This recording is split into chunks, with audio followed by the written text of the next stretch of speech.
The Roots of Darkness, 1946 to 1968. Theodore Robert Cowell was born on November 24, 1946, in a home for unwed mothers in Vermont.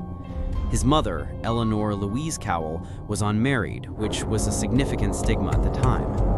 To hide this, her family made a fateful decision that would shape Ted's entire life. He was told that his mother was his older sister, and that his grandparents were his parents. Ted grew up in the home of his grandparents, who were abusive. His grandfather, Samuel Cowell, was a violent and racist man, while his grandmother suffered from depression and underwent electroshock therapy. Ted lived his childhood under the shadow of this great lie and in a turbulent environment. Although he was shy and introverted, some disturbing signs began to appear early on. He showed a morbid curiosity for knives, spied on neighbors, and began committing petty crimes like shoplifting. When he discovered the truth about his mother in his teenage years, he felt a deep sense of betrayal and repressed anger. This discovery shattered his perception of himself and his family, instilling in him a feeling of inferiority and inadequacy that would follow him for the rest of his life. Building the Mask, 1969 to 1973. In his university years, Ted began to meticulously build his social mask. He enrolled at the University of Washington to study psychology and was a diligent student. During this period, he began a relationship with Stephanie Brooks, a pseudonym, a beautiful young woman from a wealthy family. She represented everything Ted wanted: wealth and social status. However, she broke up with him because he lacked ambition and a clear direction in life. This breakup was a devastating blow to his fragile ego and intensified his feelings of rejection. He resolved to get his revenge in his own way. He worked hard, excelled in his studies, and became active in the Republican Party, even working on the campaign for Washington's governor. He transformed himself into a replica of the men she admired. Years later, once he was successful and confident, he re-entered her life and convinced her to get back together with him, only to coldly and cruelly drop her, achieving his long-awaited revenge. Many believe this incident was a turning point that ignited his latent rage against women.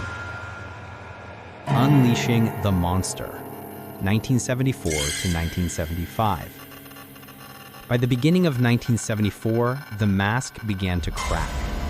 Ted Bundy embarked on a horrific killing spree that would last for years.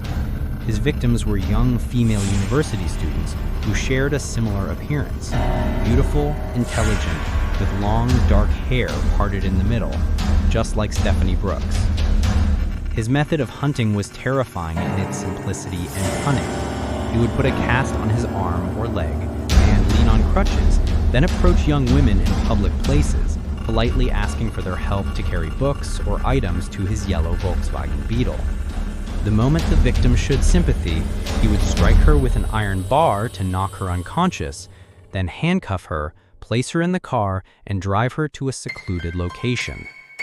In Washington and Oregon, women disappeared one after another. Linda Ann Healy, Donna Gail Manson, Susan Rankert, and many others.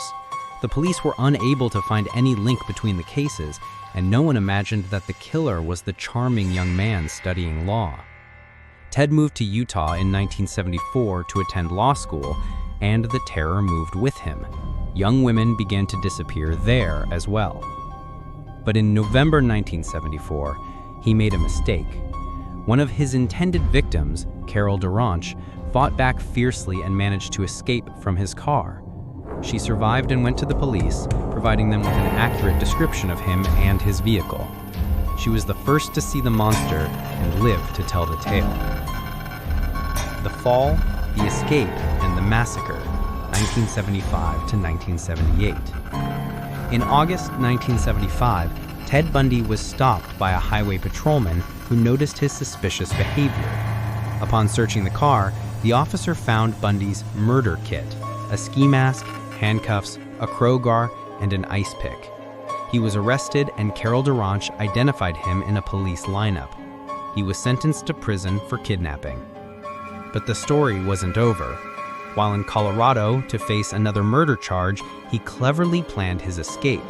In 1977, he managed to escape twice. The first was a daring jump from a courthouse library window, but he was captured after 6 days. The second was more elaborate. He sawed a hole in the ceiling of his jail cell and escaped, disappearing for weeks. After his second escape, he headed to Florida in a state of rage and desperation.